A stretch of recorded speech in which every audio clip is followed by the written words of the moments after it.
شیخ کو مسجد نبوی کے اندر الحمدللہ دروس دیتے سنا اور دیکھا گیا ہے، تو یہ ہماری خوش نصیبی ہے کہ شیخ ابھی اسلام آباد سے آ رہے ہیں اسپیشل ہمارے پروگرام کے لیے، اور گفتگو کے بعد واپسی بھی ہے، تو ہم دعا گو ہیں اللہ شیخ کے اوپر میں برکت نازل فرمائے، اور ہم خوش نصیب ہیں اللہ نے ہمیں یہ سعادت بخشی ہے کہ مسجد نبوی کے اندر سینکڑوں لوگ مختلف ممالک سے دروس قرآن کی تقریب میں شرکت کرتے ہیں۔ آج ہمارے گاؤں میں شیخ موجود ہیں، میں بلا تاخیر دعوت دے رہا ہوں فضیلت الشیخ ڈاکٹر عبدالباسط فہیم حفظہ اللہ تعالی۔ ان الحمد للہ نحمده ونستعینه ونستغفره ونعوذ باللہ من شرور انفسنا ومن سيئات أعمالنا، من يهده الله فلا مضل له ومن يضلل فلا هادي له، وأشهد أن لا إله إلا الله وحده لا شريك له، وأشهد أن محمدا عبده ورسوله، يا أيها الذين آمنوا اتقوا الله حق تقاته ولا تموتن إلا وأنتم مسلمون، يا أيها الناس اتقوا ربكم الذي خلقكم من نفس واحدة وخلق منها زوجها وبث منهما رجالا كثيرا ونساء، واتقوا الله الذي تساءلون به والأرحام إن الله كان عليكم رقيبا، يا أيها الذين آمنوا اتقوا الله وقولوا قولا سديدا يصلح لكم أعمالكم ويغفر لكم ذنوبكم، ومن يطع الله ورسوله فقد فاز فوزا عظيما، أما بعد فإن خير الحديث كتاب الله، وخير الهدي هدي محمد صلى الله عليه وسلم، وشر الأمور محدثاتها وكل محدثة بدعة وكل بدعة ضلالة وكل ضلالة في النار۔ ہر قسم کی حمد و ثنا اللہ رب العزت کے لیے جس نے ہم سب کو اپنے اس گھر میں جمع ہونے کی توفیق بخشی۔ کثرت سے درود و سلام ہو امام الانبیاء جناب محمد رسول اللہ صلی اللہ علیہ وسلم کی ذات اقدس پہ، جن کا پیغام سنانے کے لیے میں آج آپ کے پاس حاضر ہوا ہوں۔ تو پھر میرا موضوع کیا ہے؟ جی نہیں، ان سے پوچھنا ہے کیوں جی میرا موضوع کیا ہے؟ پیغام مصطفیٰ۔ پیغام مصطفیٰ صلی اللہ علیہ وسلم کے موضوع پہ میں نے گفتگو کرنی ہے، اور دین سارے کا سارا پیغام مصطفیٰ ہے صلی اللہ علیہ وسلم۔ اس لیے میں اپنے موضوع کو محدود کرتے ہوئے موقع کی مناسبت سے یہ بیان کرنا چاہوں گا کہ اسراء و معراج کے تعلق سے ہمیں پیغام مصطفیٰ کیا ملا۔ آپ جانتے ہیں کہ اسلامی لحاظ سے کون سا مہینہ ہے؟ مارچ کا کہ اپریل کا؟ رجب کا مہینہ ہے۔ بھائی کہہ رہے ہیں رجب کا مہینہ ہے، آپ کہہ رہے تھے مارچ اور اپریل کا ہے، تو رجب کا مہینہ ہے۔ اور رجب کے مہینے میں ایک بڑا واقعہ پیش آیا تھا، کون سا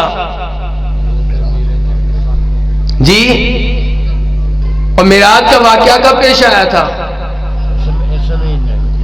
تو بہت سے لوگوں کا یہ خیال ہے کہ نبی علیہ الصلوۃ والسلام کی اسراء و معراج کا واقعہ رجب کے مہینے میں پیش آیا تھا، اگرچہ یہ چیز تاریخ سے ثابت نہیں ہے۔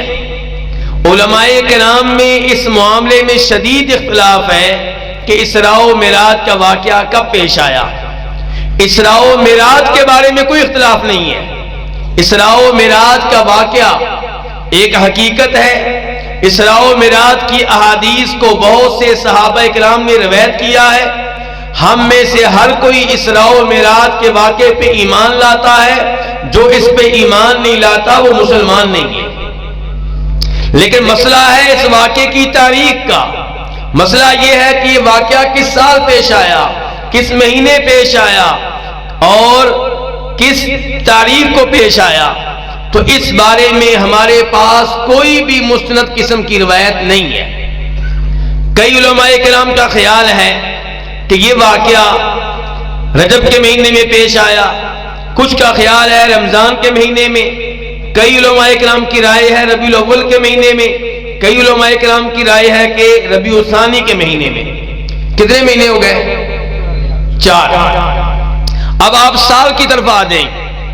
کچھ علماء کرام کہتے ہیں کہ یہ واقعہ آپ کے مدینہ کی جانب ہجرت کرنے سے 6 مہینے پہلے پیش آیا، کچھ کہتے ہیں 8 مہینے پہلے، کچھ کہتے ہیں 1 سال پہلے، کچھ کہتے ہیں 15 مہینے پہلے، کچھ کہتے ہیں 17 مہینے پہلے، کچھ کہتے ہیں 18 مہینے پہلے، کچھ کہتے ہیں ہجرت سے 3 سال پہلے، کچھ کہتے ہیں ہجرت سے 5 سال پہلے۔ تو کہنے کا مطلب یہ ہے کہ اس واقعے کی تاریخ معلوم نہیں ہے، لیکن لوگوں نے اس واقعے کو رجب کی طرف منسوب کر دیا ہے، اور بہت سے لوگ 27 رجب کو اس واقعے کی مناسبت سے جشن مناتے ہیں، 27ویں رات کو جاگتے ہیں، شب بیداری کا اہتمام کرتے ہیں، تلاوت کا اہتمام کرتے ہیں، اذکار کا اہتمام کرتے ہیں۔ یہ ساری چیزیں قرآن و حدیث سے ثابت نہیں ہیں، لیکن رجب کے مہینے کی نسبت اسراء و معراج کی طرف کر دی گئی ہے۔ اس لیے میں آج کے درس میں یہ بیان کرنا چاہوں گا کہ بجائے اس کے کہ آپ اسراء و معراج کی مناسبت سے کوئی رات منائیں یا کوئی دن منائیں، آپ اس بات پہ غور کریں کہ اسراء و معراج کے ذریعے ہمیں نبی علیہ الصلوۃ والسلام نے کیا پیغام دیا۔ پیغام پہ غور کرنے کی ضرورت ہے، پیغام پہ عمل کرنے کی ضرورت ہے، پیغام کو اپنانے کی ضرورت ہے، واقعے کو منانے کی ضرورت نہیں ہے، بلکہ یہ جائز نہیں ہے۔ تو اسراء و معراج کے تعلق سے پہلا پیغام مصطفیٰ کیا ہے کہ 5 وقت کی نمازیں وقت پہ ادا کی جائیں۔ کیا دلیل ہے اس پہلے پیغام کی؟ امام مسلم رحمہ اللہ روایت کرتے ہیں جناب عبداللہ بن مسعود رضی اللہ تعالیٰ عنہ سے، کہتے ہیں کہ فَأُعْطِيَ رسول اللہ صلی اللہ علیہ وسلم ثلاثہ، کہ نبی علیہ السلام کو معراج کے موقع پہ سدرۃ المنتہا کے پاس لے جایا گیا اور وہاں پہ آپ کو 3 چیزیں دی گئیں۔ پہلے نمبر پہ فرماتے ہیں اُعْطِيَ الصَّلَوَاتِ الْخَمْسِ، نبی علیہ السلام کو 5 نمازیں دی گئیں۔ کتنی نمازیں دی گئیں؟ 5۔ تو اسراء و معراج پہ جب ہمارا ایمان ہے تو اسراء و معراج کا پہلا پیغام یہ ہے کہ اسراء و معراج پہ ایمان لانے والا 5 نمازوں کا اہتمام کرے، ان کے معاملے میں سستی نہ کرے، کوئی بھی نماز قضا نہ کرے، ہر نماز کو اس کے وقت پہ ادا کیا جائے۔ میرے بھائیو، نمازوں کی اہمیت اتنی زیادہ ہے کہ صحابہ کرام کسی بھی فرض کے تارک کو، کسی بھی واجب کے تارک کو کافر نہیں سمجھتے تھے، لیکن نماز نہ پڑھنے والے کو، نماز ترک کرنے والے کو صحابہ کرام کافر قرار دیا کرتے تھے۔ اس سے آپ اندازہ لگا سکتے ہیں کہ 5 نمازوں کی اہمیت کیا ہے۔ نبی علیہ السلام اپنی آخری بیماری میں بار بار بے ہوش ہو جاتے ہیں، ہوش آتا ہے تو پہلا سوال یہ کرتے ہیں اصل الناس، کیا لوگوں نے نماز ادا کر لی ہے؟ ہوش آنے کے بعد اپنی بیٹیوں کے بارے میں نہیں پوچھتے، اپنی بیویوں کے بارے میں سوال نہیں کرتے، اور امت کے حالات کے بارے میں بھی سوال نہیں کرتے، سوال یہ کرتے ہیں کہ کیا لوگوں نے نماز پڑھ لی ہے۔ اس سے آپ اندازہ لگا سکتے ہیں کہ نماز کی اسلام میں کیا اہمیت ہے، اور یہ اسراء و معراج کے اعتبار سے پہلا پیغام مصطفیٰ ہے صلی اللہ علیہ وسلم۔ دوسرے نمبر پہ پیغام مصطفیٰ کیا ہے؟ جناب عبداللہ بن مسعود کہتے ہیں وَأُعْطِيَ خواتیم سورۃ البقرہ، نبی علیہ السلام کو اسراء و معراج کے موقع پہ سورہ بقرہ کی آخری آیتیں دی گئیں۔ سورہ بقرہ کی آخری آیتیں کون سی ہیں؟ کون سا بچہ بتائے گا؟ کہاں سے شروع ہوتی ہیں؟ آمن الرسول بما انزل الیہ من ربہ والمؤمنون۔ میرے بھائیو، یہ وہ آیتیں ہیں جن کے بارے میں نبی علیہ السلام ایک اور حدیث میں ارشاد فرماتے ہیں جسے امام مسلم اپنی صحیح میں لے کر آئے ہیں، حدیث کے راوی ابو مسعود ہیں کہ الآیتانی من آخر سورۃ البقرہ من قرأہما فی لیلۃ کفتا، کہ سورہ بقرہ کی آخری آیتیں جو کوئی کسی ایک رات میں پڑھے گا، یہ آیتیں اس کے لیے کافی ہو جائیں گی، یعنی کہ اسے ہر طرح کے شر سے، ہر طرح کی مصیبت سے، ہر طرح کے حسد سے، ہر طرح کے بغض و عداوت سے، ہر طرح کے شیطانوں سے محفوظ رکھیں گے۔ کیا محفوظ رکھیں گے جی؟ کیوں جی، کس کی بات ہو رہی تھی جی؟ سورہ بقرہ کی آخری آیتیں۔ تو سورہ بقرہ کی آخری آیتوں کی یہ اہمیت کہ نبی علیہ الصلوۃ والسلام ارشاد فرما رہے ہیں جو رات سونے سے پہلے پڑھ لے، رات کسی وقت بھی پڑھ لے، تو یہ دو آیتیں اس کے لیے کافی ہو جائیں گی، یعنی کہ کوئی بھی شر اس کے قریب نہیں آ سکے گا۔ سورہ بقرہ کی آخری دو آیتیں نہایت اہمیت کی حامل ہیں، ان کا اہتمام ہونا چاہیے تلاوت کے اعتبار سے بھی، معنی و مفہوم اور تفسیر جاننے کے اعتبار سے بھی، عقیدہ، احکام و مسائل سیکھنے کے اعتبار سے بھی یہ آیتیں بہت زیادہ اہمیت رکھتی ہیں۔ اللہ رب العزت فرماتے ہیں آمن الرسول بما انزل الیہ من ربہ والمؤمنون، کہ نبی علیہ الصلوۃ والسلام اس پہ ایمان لائے جو رب کی طرف سے نازل ہوا۔ رب کی طرف سے کیا نازل ہوا ہے جی میرے بھائیوں؟ رب کی طرف سے کیا نازل ہوا ہے؟ قرآن اور حدیث۔ اللہ کی طرف سے قرآن بھی نازل ہوا اور سنت بھی نازل ہوئی۔ جیسے قرآن پہ ایمان لانا ضروری ہے، ایسے ہی احادیث اور سنت پہ ایمان لانا ضروری ہے۔ آپ فرماتے ہیں الا انی اوتیت الکتاب ومثلہ معہ، کہ لوگوں جیسے مجھے قرآن ملا ہے ایسے ہی قرآن کے ساتھ ایک اور چیز ملی ہے، اور میرے بھائیوں وہ کیا ہے؟ وہ آپ کی سنت ہے، آپ کی احادیث ہے۔ سورہ بقرہ کی آخری دو آیتوں میں پیغام ملتا ہے غفرانک، کہ مسلمان کو ہر وقت استغفار کرتے رہنا چاہیے۔ نبی علیہ الصلوۃ والسلام ایک مجلس میں 70 سے زائد بار استغفار کیا کرتے تھے۔ ہمیں بھی چاہیے بیٹھے اٹھتے کہا کریں استغفر اللہ، اے اللہ میں تجھ سے اپنے گناہوں کی بخشش چاہتا ہوں۔ سورہ بقرہ کی آخری یہ دو آیتیں، ان کا یہ پیغام ہے کہ لا یکلف اللہ نفسا الا وسعها، کہ اللہ نے جو بھی احکام دیے ہیں انسان ان پہ عمل کرنے کی طاقت رکھتا ہے۔ کوئی بھی ایسا حکم نہیں ہے جس پہ عمل کرنے کی انسان طاقت نہ رکھتا ہو۔ اگر شریعت کہتی ہے داڑھی رکھو تو داڑھی رکھنے کی انسان طاقت رکھتا ہے۔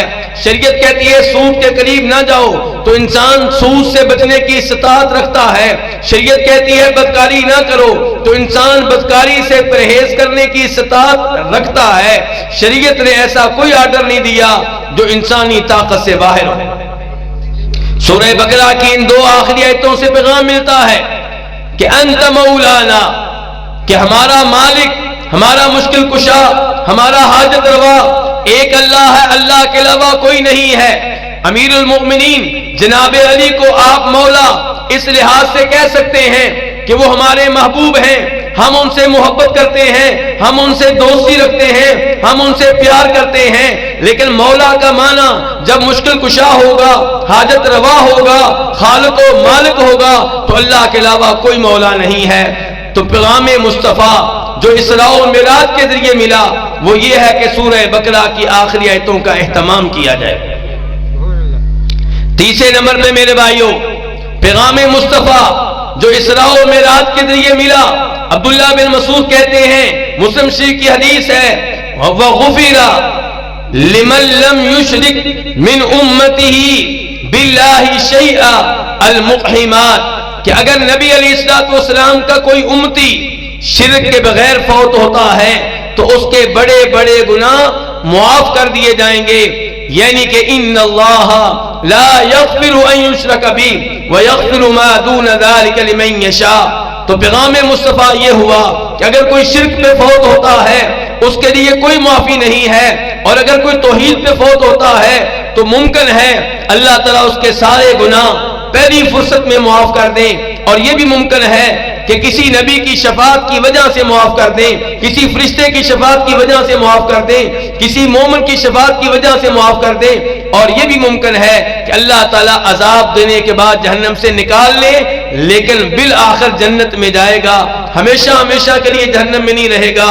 لیکن جو شرک پہ فوت ہوگا، جو غیر اللہ کے نام پہ جانور ذبح کرتے ہوئے اس عقیدے پہ فوت ہوگا، جو قبر والوں کو مشکل کشا سمجھتا ہوگا، قبر والوں کو حاجت روا سمجھتا ہوگا، ان سے دعائیں کرتا ہوگا، نبی علیہ الصلوۃ والسلام کی قبر پہ کھڑے ہو کے نبی علیہ الصلوۃ والسلام کو پکارتا ہوگا، آپ سے دعائیں کرتا ہوگا، چاہے شفاعت کے نام پہ کرے، شفاعت برحق ہے لیکن شفاعت کا مالک اللہ ہے، اللہ سے سوال کرنا چاہیے کہ یا اللہ ہمیں ان میں شامل فرما جن کی روز قیامت نبی علیہ الصلوۃ والسلام شفاعت فرمائیں گے۔ نبی علیہ الصلوۃ والسلام سے شفاعت کا سوال کرنا، آپ کو پکارنا، یہ دعا ہے، اور جب آپ سے دعا کی جائے گی تو اللہ کے ساتھ شرک ہو جائے گا، جبکہ پیغام مصطفیٰ یہ ہے کہ انسان شرک سے بچ کر رہے، توحید کے اوپر فوت ہوئے تو اس کے دیگر گناہ معاف کر دیے جائیں گے۔ لیکن میرے بھائیوں، جو شرک پہ فوت ہوگا تو پیغام مصطفیٰ یہ ہے کہ اس کے لیے کوئی معافی نہیں ہے۔ چوتھے نمبر پہ میرے بھائیوں، پیغام مصطفیٰ یہ ہے کہ شراب پینے والا خیر کے اوپر نہیں ہے، شراب پینے والا گمراہ ہو سکتا ہے، شراب اور نشہ گمراہی کا سبب ہے۔ امام مسلم روایت کرتے ہیں جناب ابو ہریرہ رضی اللہ تعالیٰ عنہ سے، کہتے ہیں کہ فرمایا نبی علیہ الصلوۃ والسلام نے کہ اسراء کے سفر میں، معراج کے سفر میں مجھے 2 برتن پیش کیے گئے، 2 پیالے پیش کیے گئے، ایک پیالے میں شراب تھی اور دوسرے پیالے میں کیا تھا؟ دودھ تھا۔ فرماتے ہیں نبی علیہ الصلوۃ والسلام میں نے اس پیالے کو اختیار کیا جس میں دودھ تھا، تو جبریل علیہ السلام کہنے لگے ہدیت الی الفطرہ، آپ کو فطرت اپنانے کی توفیق دی گئی ہے، آپ نے اس چیز کو اپنایا ہے جو شریعت کے عین مطابق ہے، اسلام کے عین مطابق ہے۔ اس کے بعد جبریل کہتے ہیں کہ اے اللہ کے رسول، اگر آپ شراب کو اختیار کرتے تو آپ کی امت گمراہ ہو جاتی۔ پتہ چلا شراب گمراہی کا سبب ہے، نشہ کرنے والے گمراہی کا شکار ہو سکتے ہیں، نشہ کرنے والے گمراہی میں مبتلا ہو سکتے ہیں۔ جو نشے سے دور رہے گا اس کے بارے میں امید کی جا سکتی ہے کہ صراط مستقیم پہ گامزن رہے گا، لیکن جو نشہ کرتا ہوگا، شراب پیتا ہوگا، اس کے بارے میں خطرہ ہے کہ وہ باطل کا شکار ہو سکتا ہے، باطل پرستوں کا شکار بن سکتا ہے۔ اس لیے میرے بھائیوں، شراب سے دور رہنا چاہیے، نشے سے دور رہنا چاہیے۔ یہ چوتھے نمبر پہ پیغام مصطفیٰ ہے۔ اسراء و معراج کے لحاظ سے 5ویں نمبر پہ پیغام مصطفیٰ یہ ہے کہ مومن وہ ہے جس کے ایمان میں کسی قسم کا شک و شبہ نہ ہو، اللہ نے جو بات کر دی اس پہ آنکھیں بند کر کے ایمان لے آئے، جو حدیث نبی علیہ الصلوۃ والسلام سے ثابت ہو جائے اس پہ آنکھیں بند کر کے ایمان لے آئے۔ یہ پیغام ہمیں کیسے ملا؟ آپ جانتے ہیں کہ جب نبی علیہ الصلوۃ والسلام اسراء و معراج کی صبح مکہ تشریف لائے تو آپ نے مکہ والوں کو بتایا کہ میں رات کے معمولی سے حصے میں مسجد حرام سے مسجد اقصیٰ گیا ہوں، 40 دن کا سفر میں نے رات کے معمولی سے حصے میں کیا ہے۔ تو آپ کا مذاق اڑانے لگے اور طنز کرنے لگے اور سمجھنے لگے کہ نبی علیہ الصلوۃ والسلام نے غلط کہا ہے۔ اب انہیں امید لگ گئی کہ ابو بکر صدیق کو، جو آپ کے سب سے بڑے دیوانے ہیں، سب سے بڑھ کر آپ سے محبت کرنے والے ہیں، آج جب ان کو اس واقعے کا پتہ چلے گا تو وہ ایمان سے توبہ طیب ہو جائیں گے۔ ابو بکر صدیق کے پاس آتے ہیں، کہتے ہیں ابو بکر سنا ہے کہ تمہارا یار جس پہ ایمان لائے ہو، جن کا کلمہ پڑا ہے، وہ کیا دعویٰ کر رہا ہے؟ ابو بکر صدیق نے کہا کیا کہہ رہے ہیں؟ کہنے لگے کہ وہ کہہ رہا ہے کہ رات کے معمولی سے حصے میں مکہ سے شام گیا ہوں، مسجد حرام سے مسجد اقصیٰ گیا ہوں، بڑی نشانیاں دیکھی ہیں، بڑے نبی دیکھے ہیں، اب بتاؤ تم کیا کہتے ہو؟ تو ایمان ہو تو ابو بکر صدیق جیسا ہو، ایمان وہ نہیں کہ جب مومن کہے کہ میں تب مانوں گا جب میرے مسلک کے مولوی صاحب مانیں گے، میں حدیث تب اپناؤں گا جب میرے والدین مانیں گے، میں حدیث کو تب قبول کروں گا جب آج کے سائنسدان تصدیق کریں گے، میں اس حدیث کو تب مانوں گا جب آج کی سائنسی لیبارٹریاں تصدیق کریں گی۔ نہیں، ایمان وہ جو ابوبکر صدیق کی طرح ہو۔ فرمانے لگے اس پہ ایمان لانا کون سا مشکل ہے، میں تو اس سے بڑی بات پہ ایمان لاتا ہوں کہ صبح و شام آپ پہ اللہ کی طرف سے وحی نازل ہوتی ہے، اللہ کے پیغامات نازل ہوتے ہیں، تو اس بات پہ ایمان لانا کون سا مشکل ہے۔ تو میرے بھائیوں، 5ویں نمبر پہ پیغام مصطفیٰ یہ ہے، ایمان ہو تو ابو بکر کی طرح ہو، بن دیکھے ہو، اللہ کی ہر بات پہ ایمان لائیں، ہر ایت پہ ایمان لائیں، قرآن کے ایک ایک جملے پہ ایمان لائیں، نبی علیہ السلام کی ایک ایک حدیث پہ ایمان لائیں، کسی بھی حدیث کو ماننے سے انکار نہ کریں۔ آج ایسے لوگ موجود ہیں جو خود اسراء و معراج کے واقعے کے لحاظ سے گمراہ ہو چکے ہیں، وہ یہ ماننے کے لیے تیار نہیں ہیں کہ اسراء و معراج کا واقعہ حقیقت ہے۔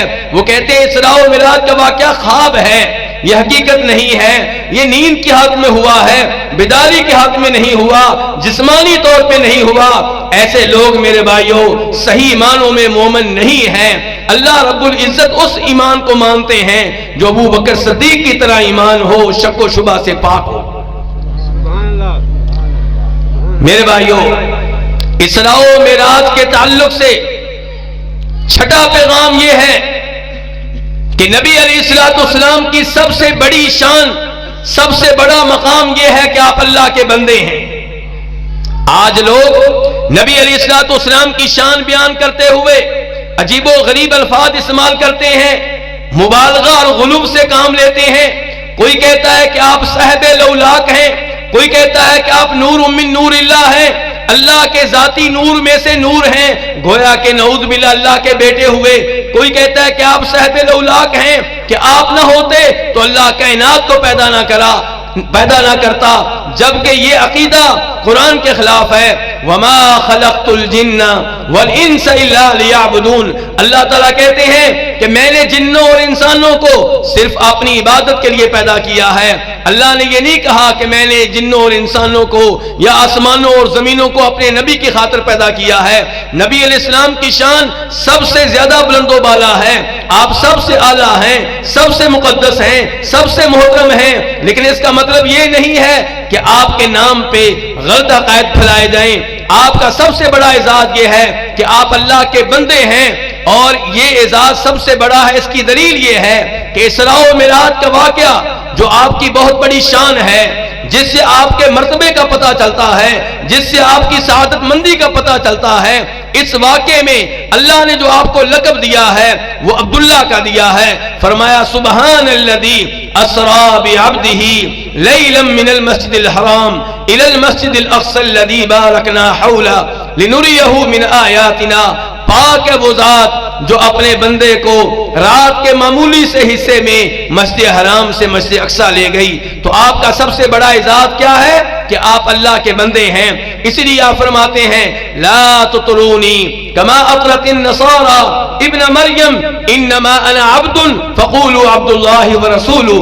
لوگوں میری تعریف کرتے ہوئے، میری شان بیان کرتے ہوئے، میرا مقام و مرتبہ بیان کرتے ہوئے حد سے آگے نہ نکل جانا۔ میں اللہ کا بندہ ہوں، میرے بارے میں کہا کرو کہ یہ اللہ کے بندے اور اللہ کے رسول ہیں۔ تو آپ کا سب سے بڑا عہدہ، آپ کا سب سے بڑا لقب، آپ کا سب سے بڑا اعزاز یہ ہے کہ آپ عبداللہ ہیں اور رسول اللہ ہیں۔ اس سے بڑا عہدہ کوئی نہیں ہے۔ میرے بھائیوں، اسراء و معراج کے اعتبار سے 7ویں نمبر پہ پیغام مصطفیٰ یہ ہے کہ نبی علیہ السلام نے اس سفر میں مسجد اقصی میں، بیت المقدس میں تمام انبیاء کرام علیہ السلام کو بطور امام نماز پڑھائی۔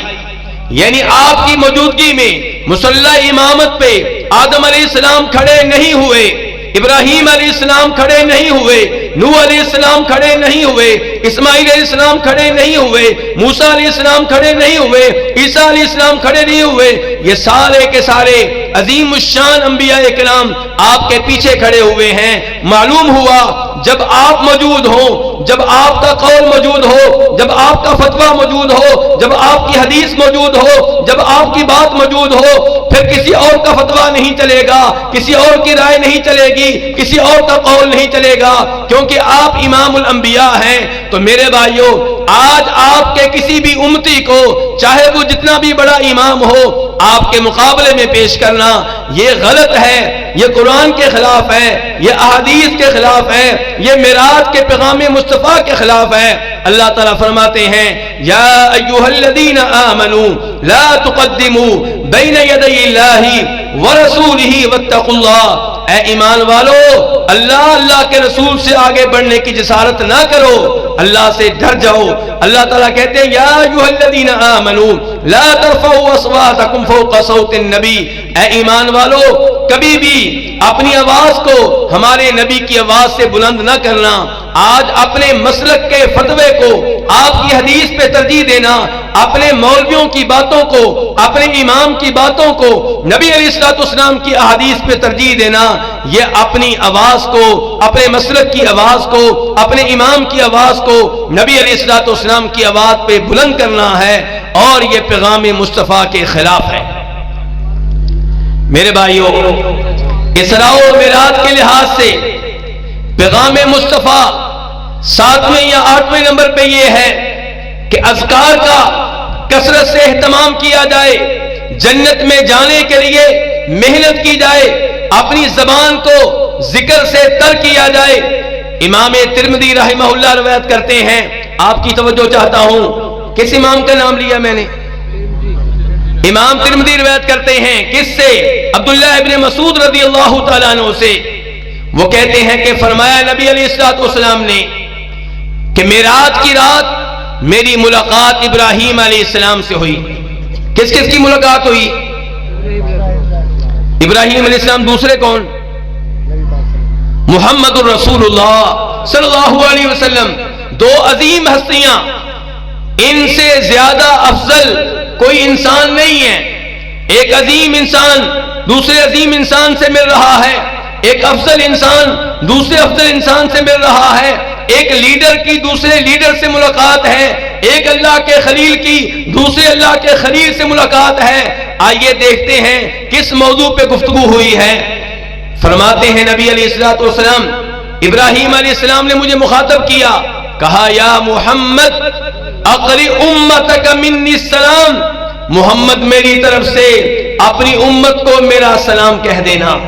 یہ سلام کس کی طرف سے آیا ہے؟ ابراہیم علیہ السلام کی طرف سے، اللہ کے عظیم خلیل کی طرف سے پیغام آیا ہے، سلام آیا ہے۔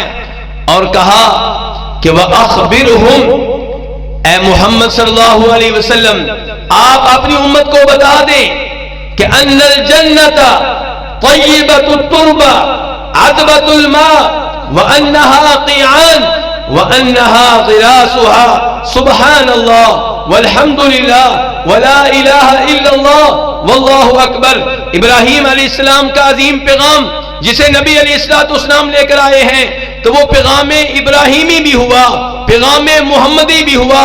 کیا پیغام ہے؟ ابراہیم علیہ السلام کہہ رہے ہیں کہ اپنی امت کو بتا دیں کہ جنت جو ہے اس کی مٹی بڑی زرخیز ہے، اس کا پانی شاندار ہے، لیکن جنت کی جو مٹی ہے وہ ایک چٹیل میدان ہے۔ اگر آپ اپنے نام کے درخت لگانا چاہتے ہیں تو کیا کہا کریں، کیا پڑھا کریں؟ سبحان اللہ والحمد للہ ولا الہ الا اللہ واللہ اکبر۔ تو میرے بھائیوں، جنت میں درخت کیسے لگتے ہیں؟ ذکر کرنے سے، اللہ کو یاد کرنے سے، سبحان اللہ کہنے سے، الحمدللہ کہنے سے، لا الہ الا اللہ کہنے سے، اللہ اکبر کہنے سے، یہ اذکار کیے جائیں تب جا کے جنت میں درخت لگتے ہیں۔ یہاں پہ ایک بڑے امام گزرے ہیں، امام نووی رحمہ اللہ، ان کا ایک عظیم قول آپ کے سامنے رکھنا چاہتا ہوں۔ امام نووی فرماتے ہیں کہ ہم کتنے خوش نصیب ہیں کہ اللہ رب العزت نے ہماری سند جناب محمد رسول اللہ صلی اللہ علیہ وسلم کے ذریعے ابراہیم علیہ السلام کے ساتھ ملا دی ہے کہ نبی علیہ السلام یہ حدیث کس سے روایت کر رہے ہیں؟ ابراہیم علیہ السلام سے روایت کر رہے ہیں، تو ہماری سند صحابہ کرام کے ذریعے نبی علیہ السلام سے بھی ملتی ہے اور ابراہیم علیہ السلام سے بھی ملتی ہے۔ یہ بہت بڑا اعزاز ہے، بہت بڑی سعادت ہے۔ میرے بھائیوں، اسراء و معراج کے اعتبار سے ایک پیغام مصطفیٰ یہ بھی ہے کہ کبھی بھی کسی کی غیبت نہ کریں، غیبت سے دور رہیں۔ جناب انس بن مالک روایت کرتے ہیں نبی علیہ السلام سے کہ آپ نے ارشاد فرمایا، میں نے معراج کی رات دیکھا کہ کچھ لوگ اپنے چہروں کو اور اپنے سینوں کو پیتل کے ناخنوں سے نوچ رہے ہیں۔ میں نے کہا من ہؤلاء یا جبریل، جبرائیل یہ کون ہے؟ انہوں نے کیا جرم کیا ہے؟ یہ کس وجہ سے اپنے چہرے کو نوچ رہے ہیں، اپنے سینے کو نوچ رہے ہیں؟ تو فرمایا جبریل نے ہؤلاء الذین یقعون فی اعراض الناس، ہؤلاء الذین یاکلون لحوم الناس، یہ وہ لوگ ہیں جو دوسرے لوگوں کا گوشت کھایا کرتے تھے، ان کی غیبت کیا کرتے تھے، ان کی بے عزتی کیا کرتے تھے، انہیں لوگوں کے سامنے ذلیل و رسوا کیا کرتے تھے۔ آج ان کو یہ سزا ملی ہے کہ یہ اپنے ہی پیتل کے ناخنوں سے اپنے ہی چہرے کو بار بار نوچ رہے ہیں، اپنے ہی سینے کو بار بار نوچ رہے ہیں۔ اس سے پتا چلا میرے بھائیوں کہ غیبت سے دور رہنا چاہیے، اور خصوصاً وہ غیبت جو علماء کرام کی ہو۔ آج سب سے آسان کام کیا رہ گیا؟ مولوی صاحب کی غیبت، مولوی صاحب کے خلاف باتیں۔ یاد رکھیں، جب آپ کسی عام آدمی کی غیبت کرتے ہیں، اس کے خلاف اس کی عدم موجودگی میں باتیں کرتے ہیں، تو اس کا نقصان صرف اسی کو ہے۔ لیکن جب آپ کسی عالم دین کی غیبت کرتے ہیں تو اس کا نقصان پورے گاؤں کو ہے، پوری مسجد کو ہے۔ جب آپ مولوی صاحب کی بے عزتی کریں گے تو مولوی صاحب کی بات کون سنے گا؟ مولوی صاحب کی بات پہ کان کون دھرے گا؟ آپ کا بچہ مولوی صاحب کی بات نہیں سنے گا، آپ کے بھتیجے مولوی صاحب کی بات نہیں سنیں گے۔ نتیجہ یہ ہوگا کہ آپ کے بچے، آپ کے بانجے، آپ کے بھتیجے حق سے محروم ہوتے چلے جائیں گے، مسجد سے دور ہوتے چلے جائیں گے، ہدایت سے دور ہوتے چلے جائیں گے۔ اس لیے میرے بھائیوں، غیبت سے دور رہیں، یہ پیغام مصطفیٰ ہے، اور خصوصاً میرے بھائیوں علماء کرام کی غیبت سے دور رہیں۔ اسراء و معراج کے اعتبار سے میرے بھائیوں پیغام مصطفیٰ یہ ہے کہ بدعملی سے بچا جائے۔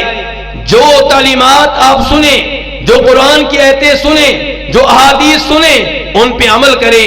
اور سب سے پہلے علماء کرام کا فرض بنتا ہے کہ جو تبلیغ کرتے ہیں، جو قرآن سناتے ہیں، جو احادیث سناتے ہیں، ان کے اوپر عمل پیرا ہوں۔ انس بن مالک رضی اللہ تعالیٰ عنہ روایت کرتے ہیں نبی علیہ السلام سے کہ آپ ارشاد فرماتے ہیں کہ میں نے ایسے لوگ دیکھے جن کے لبوں کو جہنم کی کینچیوں کے ساتھ کاٹا جا رہا تھا۔ ایسے لوگ دیکھے جن کے ہونٹوں کو، جن کے لبوں کو جہنم کی کینچیوں کے ساتھ کاٹا جا رہا تھا۔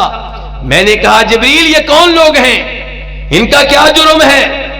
ان کو یہ سزا کیوں مل رہی ہے؟ تو جبریل کہنے لگے اللہ کے رسول علیہ السلام خطباء امتک، یہ آپ کی امت کے خطیب ہیں، یہ آپ کی امت کے مولوی ہیں، یہ آپ کی امت کے علماء ہیں، یہ آپ کی امت کے مقررین ہیں۔ الذین یقولون ما لا یفعلون، جو بدعمل تھے، جو کہتے تھے اس پہ عمل نہیں کرتے تھے۔ اور اس کا دوسرا مطلب یہ ہو سکتا ہے کہ شیخیاں مارتے تھے، جو کام کیا نہیں ہوتا تھا اسے بطور کارنامہ لوگوں کے سامنے پیش کیا کرتے تھے۔ اور فرمایا وَيَقْرَؤُونَ كِتَابَ اللَّهِ وَلَا يَعْمَلُونَ بِهِ، یہ اللہ کی کتاب کی تلاوت کرتے تھے، قرآن پڑھا کرتے تھے، خوبصورت آواز میں پڑھتے تھے، تجوید کے ساتھ پڑھتے تھے، وَلَا يَعْمَلُونَ بِهِ، لیکن اس قرآن پہ عمل نہیں کیا کرتے تھے۔ ایک کان سے سنتے تھے، دوسرے کان سے نکال دیا کرتے تھے۔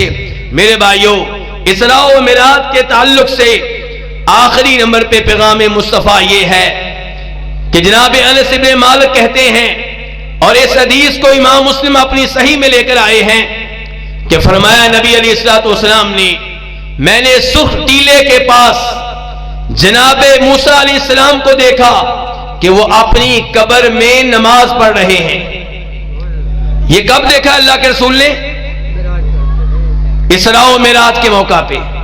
اسراء و معراج کے موقع پہ آپ نے دیکھا کہ موسیٰ علیہ السلام اپنی قبر میں کیا کر رہے ہیں؟ نماز پڑھ رہے ہیں۔ تو اس سے کیا پیغام ملا؟ اس سے پیغام یہ ملا کہ اللہ رب العزت نے انبیاء کرام علیہم السلام کو قبروں میں عظیم الشان زندگی دی ہے، اور یہ برزخی زندگی ہے، اپنی قبروں میں نماز پڑھتے ہیں۔ لیکن یہاں پہ سوال پیدا ہوتا ہے کہ ہم نے تو سنا تھا کہ یہ عبادات ان کا تعلق دنیا سے ہے، موت کے ساتھ یہ اعمال ختم ہو جاتے ہیں، نیکیوں کا سلسلہ ختم ہو جاتا ہے، نیکیوں کا رجسٹر بند ہو جاتا ہے۔ لیکن یہاں پہ پیغام مل رہا ہے کہ موسیٰ علیہ السلام اپنی قبر میں نماز پڑھ رہے ہیں، بلکہ اس کے علاوہ عام حدیث آتی ہے جس کو امام بزار روایت کرتے ہیں، الانبیاء احیاء فی قبورہم یصلون۔ شیخ البانی نے اس روایت کو حسن درجے کی قرار دیا ہے کہ انبیاء کرام اپنی قبروں میں نماز پڑھتے ہیں۔ تو کیا پتا چلا کہ انبیاء کرام زندہ ہیں کہ فوت ہو چکے ہیں؟ کیوں جی وابی بیٹھے ہیں، زندہ ماننے کو دل نہیں چاہتا، لگتا ہے فوت ہو گئے۔ تو میرے بھائیو، احادیث بتا رہی ہیں کہ انبیاء کرام اپنی قبروں میں زندہ ہیں، تو پھر جو ان کو پکارتے ہیں وہ ٹھیک کرتے ہیں نا؟ قبر والوں کو پکارنا، نبیوں کو پکارنا ٹھیک ہو گیا؟ وہ زندہ ہیں قبروں میں۔ جی یہ مسئلہ حل کر دیں، اس کے بعد میں اجازت چاہوں گا۔ بتائیں اب کہ نبی جو ہیں وہ قبروں میں زندہ ہیں، صحیح حدیث ہے، ہمارے نبی فرما رہے ہیں، مسلم شریف کی حدیث ہے کہ موسیٰ علیہ السلام کو قبر میں دیکھا کہ نماز پڑھ رہے ہیں۔ تو اب کیا ہمیں عقیدہ معلوم ہوا کہ کیا انبیاء کرام کو قبروں میں پکارنا جائز ہے، ان سے دعا کرنا جائز ہے، یا رسول اللہ مدد کے نعرے لگانے جائز ہے؟ میرے بھائیو، ہمارا یہ عقیدہ ہے کہ انبیاء کرام قبروں میں زندہ ہیں، لیکن زندگی کون سی؟ دنیا والی زندگی نہیں ہے، وہ برزخ کی زندگی ہے، وہ آخرت کی زندگی ہے۔ ہمارے لحاظ سے وہ کیا ہیں؟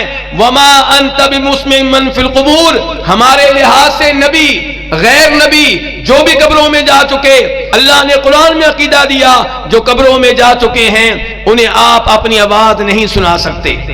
ہمارے اعتبار سے نبیوں کی کیا حیثیت ہے کہ انک لا تسمع الموتى، کہ جو بھی فوت ہو چکے ہیں انہیں آپ اپنی آواز نہیں سنا سکتے۔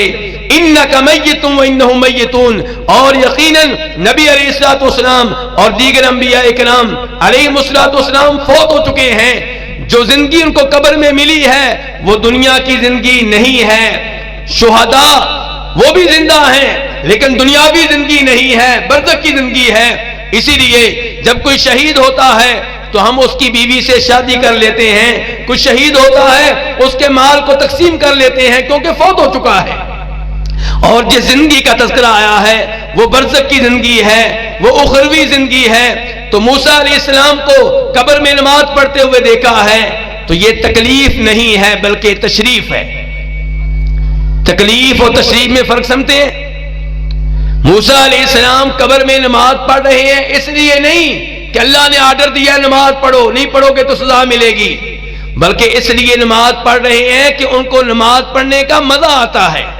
یہ اللہ نے ان کو نعمت دی ہے، جیسے ہمیں کھانے پینے کا مزہ آتا ہے، شہد کھانے کا مزہ آتا ہے اور من چاہی چیزیں کھانے کا مزہ آتا ہے، ایسے ہی انبیاء کرام قبروں میں نماز پڑھتے ہیں تو یہ تکلیف نہیں ہے بلکہ اللہ رب العزت نے انہیں نعمت دی ہے، انہیں اس نعمت میں مزہ آتا ہے، انہیں لطف آتا ہے، وہ چاہتے ہیں کہ بار بار ہم قبر میں نماز پڑھتے رہیں۔ یہ بالکل وہی معاملہ ہے کہ جیسے شہید کہتے ہیں اللہ تعالیٰ سے، یا اللہ ہمیں دنیا میں بھیج، کس لیے؟ تاکہ ہم دوبارہ جہاد کریں، دوبارہ شہید ہوں۔ ان کو شہید ہونے میں لطف آتا ہے، ان کو شہید ہونے میں مزہ آتا ہے۔ یہ بالکل ایسے ہی ہے جیسے جنتی جنت میں سبحان اللہ کہا کریں گے۔ کیا کہا کریں گے؟ اللہ تعالیٰ ہم سب کو اہل جنت میں سے بنائے۔ جنتی جنت میں کیا کہا کریں گے؟ سبحان اللہ۔ اور اس انداز سے کہیں گے جس انداز سے ہم سانس لیتے ہیں، جیسے سانس لیتے ہوئے ہمارا کوئی زور نہیں لگتا، ہمیں کوئی سوچنا نہیں پڑتا، سانس ہمارا نکلتا رہتا ہے، ایسے ہی جنتی جنت میں سبحان اللہ کہتے رہیں گے، اللہ کا ذکر کرتے رہیں گے۔ تو موسیٰ علیہ السلام اور دیگر انبیاء کرام اپنی قبروں میں نمازیں پڑھتے ہیں۔ یہ برزخی زندگی ہے، دنیا والی زندگی نہیں ہے۔ دوسرے لوگوں سے ہمارا اختلاف کیا ہے؟ دوسرے لوگوں سے ہمارا اختلاف یہ ہے کہ وہ کہتے ہیں کہ انبیاء کرام کی قبر والی زندگی دنیا کی طرح ہے، بلکہ کئی لوگوں نے تو یہاں تک لکھا ہے کہ نعوذ باللہ انبیاء کرام قبروں میں اپنی بیویوں سے ملتے ہیں، ان سے تعلقات قائم کرتے ہیں، اور ان باتوں کے ہم خلاف ہیں۔ ہمارا ایمان ہے کہ انہیں زندگی حاصل ہے، لیکن برزخ کی زندگی، آخرت کی زندگی، دنیا کی زندگی نہیں ہے۔ تو میرے بھائیوں، پیغام مصطفیٰ کا خلاصہ کیا ہوا؟ جو چیزیں آج میں نے آپ کے سامنے رکھی ہیں، اسراء و معراج کے اعتبار سے پیغام مصطفیٰ یہ ہے، پہلے نمبر پہ کہ انسان ہر طرح کے شرک سے دور رہے۔ دوسرے نمبر پہ جو کبیرہ گناہوں کا ارتکاب کرتے ہیں وہ بہت بڑے مجرم ہیں، لیکن کافر نہیں ہیں، کسی نہ کسی دن جنت میں پہنچ جائیں گے، اور یہ بھی ممکن ہے کہ اللہ رب العزت انہیں پہلی بار معاف کر دے، اور یہ بھی ممکن ہے کہ کسی نبی کی شفاعت سے معافی مل جائے، اور یہ بھی ممکن ہے کہ اللہ رب العزت انہیں عذاب دینے کے بعد جب پورا عذاب وہ برداشت کر لیں تب انہیں وہاں سے نکال لے۔ اسراء و معراج کا دوسرا پیغام یہ تھا کہ 5 نمازیں پابندی سے ادا کی جائیں۔ اسراء و معراج کا تیسرا پیغام یہ تھا کہ سورہ بقرہ کی آخری آیتیں ان کا اہتمام کیا جائے، تلاوت کے اعتبار سے بھی، معنی و مفہوم اور تفسیر کے اعتبار سے بھی، اور ان سے عقیدہ لینے کے اعتبار سے بھی، احکام و مسائل سیکھنے کے لحاظ سے بھی۔ اور چوتھے نمبر پہ اسراء و معراج کے اعتبار سے پیغام مصطفیٰ یہ تھا کہ ہر طرح کے نشے سے، شراب سے دور رہا جائے۔ اور 5ویں نمبر پہ پیغام مصطفیٰ یہ تھا کہ انسان کا ایمان ہو ابو بکر صدیق کی طرح پکا، اس میں کسی قسم کا شک و شبہ نہ ہو، اللہ کی ہر بات پہ یقین ہو، نبی علیہ الصلوۃ والسلام کی ہر حدیث پہ یقین ہو۔ آپ کی کسی بھی حدیث کو اس لیے ماننے سے انکار کر دینا کہ میری عقل کے خلاف ہے، میرے مسلک کے خلاف ہے، میرے اماموں کے خلاف ہے، میرے بزرگوں کے خلاف ہے، یہ بالکل غلط ہے۔ اور پیغام مصطفیٰ 6 نمبر پہ یہ تھا کہ آپ کا سب سے بڑا اعزاز یہ ہے کہ اللہ نے آپ کو عبداللہ قرار دیا ہے، آپ صحیح معنوں میں اللہ کے بندے ہیں۔ ہم اللہ کے بندے بننا چاہ رہے ہیں لیکن بن نہیں پا رہے، جبکہ نبی علیہ الصلوۃ والسلام کامل اور مکمل عبداللہ ہیں، اللہ کے بندے ہیں۔ اسراء و معراج کے اعتبار سے پیغام مصطفیٰ یہ ہے کہ نبی علیہ الصلوۃ والسلام نے مسجد اقصیٰ میں تمام نبیوں کو بطور امام نماز پڑھائی ہے۔ اس سے پیغام ملا کہ جب آپ کی نبوت آ جائے، آپ موجود ہوں، کسی اور کی امامت نہیں چلے گی، نہ کسی اور نبی کی، نہ کسی اور امام کی، نہ کسی اور بزرگ کی۔ اس لیے نبی علیہ الصلوۃ والسلام اتھارٹی ہیں، آپ حرف آخر ہیں۔ اور معراج کے لحاظ سے ایک پیغام یہ تھا کہ غیبت سے دور رہا جائے، کسی بھی مسلمان کی کبھی بھی توہین نہ کریں، کبھی بھی بےعزتی نہ کریں۔ اور پیغام مصطفیٰ یہ بھی تھا کہ قرآن کی تلاوت کریں، اس پہ عمل پیرا ہوں، اور اس بات پہ ایمان لائیں کہ انبیاء کرام علیہم الصلوۃ والسلام قبروں میں زندہ ہیں، لیکن برزخی زندگی ہے، دنیا والی نہیں ہے۔ اور یہ بہت بڑی نعمت ہے جو اللہ نے انبیاء کرام پہ کی ہے، ان کے اجسام بھی محفوظ ہیں اور ان کی ارواح بھی محفوظ ہیں۔ بلکہ عام مومن بھی قبر میں زندہ ہوتا ہے لیکن برزخی زندگی ہے، دنیا والی نہیں ہے۔ بلکہ کافر بھی قبروں میں زندہ ہوتے ہیں لیکن ان کو قبروں میں عذاب ملتا ہے، تکلیفیں دی جاتی ہیں، ان پہ مصائب آتے ہیں، لیکن زندگی ان کو بھی حاصل ہے، اسی لیے عذاب کو محسوس کرتے ہیں۔ اللہ رب العزت سے دعا ہے کہ اللہ رب العزت ہمیں صحیح عقائد اختیار کرنے کی توفیق عنایت فرمائے، پیغام مصطفیٰ کو سمجھنے کی اور اس پہ عمل پیرا ہونے کی توفیق عنایت فرمائے۔ جن احباب نے آج کے پروگرام کا انعقاد کیا، اس کے لیے تعاون کیا، اس کے لیے محنت کی، اللہ رب العزت ان کی محنتیں قبول فرمائے، ان کی زندگی میں برکتیں ڈالے، ان کے مال میں برکتیں ڈالے، ان کی اولاد میں برکتیں ڈالے، اور اللہ رب العزت ایسے پروگراموں سے ہمیں کچھ سیکھنے کی اور اس پہ عمل پیرا ہونے کی توفیق بخشے۔ وآخر دعوانا ان الحمدللہ رب العالمین۔